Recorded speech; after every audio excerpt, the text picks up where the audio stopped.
Hello বন্ধুরা, আজকে আমি তোমাদের এই অঙ্কটার খুবই সহজ একটা পদ্ধতি বলবো।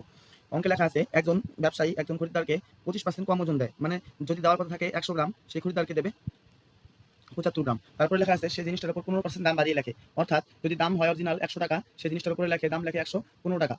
এরপর লেখা আছে সে তারপরে 10% ডিসকাউন্ট দেয়, তার মানে দাম যদি থাকে 100 টাকা, সে সেটাকে বিক্রি করবে 90 টাকায়। তবে তার লাভ বা ক্ষতি বের করতে হবে।